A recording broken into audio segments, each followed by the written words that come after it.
December 8 చాలా special day మాకు. మా చిన్న పాప బర్త్‌డే అనమాట. ఈ రోజు నుంచి వ్లాగ్స్ అస్సలు మిస్ కాకండి. ఎందుకంటే చాలా ఇంట్రెస్టింగ్‌గా ఉండబోతుంది. పొద్దున్నే 7:30కి మా అమ్మ, మా చెల్లి వచ్చేసారనమాట బెంగుళూరు నుంచి. చూసారా?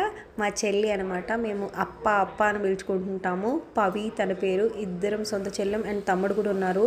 పొద్దున్నే అసలు నాకు ఎలా ఉందంటే, నాకు 2 డేస్ నుంచి కొంచెం కాఫ్ వస్తుంది. జనరల్‌గా నేను కాఫ్ మెడిసిన్ వేసుకోను. కానీ పిల్లలు ఉన్నారు, వాళ్ళకి వచ్చేస్తదనే ఇదితో వేసుకున్నాను. ఇంకా చూడండి భయంకరమైన మత్తుగా ఉందనమాట. నార్మల్గానే కాఫ్ సిరప్ కానీ లేకపోతే కోల్డ్ సిరప్ అలానే అనిపిస్తాయి. ఇల్లు చూసారా అసలు ఏ పరిస్థితిలో ఉందో, మొత్తము సర్దేసేయాలన్నమాట. అయితే లిఫ్ట్ ఆగిపోయిందండి వర్క్ చేయడము. 3 ఫ్లోర్స్ అమ్మ వాళ్ళు నడుచుకుంటూ వచ్చారు. నాకు బ్యాగ్లో చూడగానే ఇయర్ రింగ్స్ కనిపించాయి. ఎన్ని ఉన్నా ఇంతే కదండి మనకి. ఇయర్ రింగ్స్ కనిపిస్తే ఇటు ఇవ్వి ఇటు అని అడుగుతున్నాను మా చెల్లిని. సో మా అమ్మ మా చెల్లి అనమాట. ఇంకా సందడిగా ఉండబోతాయి బ్లాగ్స్ అన్నీ. సో మిస్ అవ్వకుండా చూసేయండి.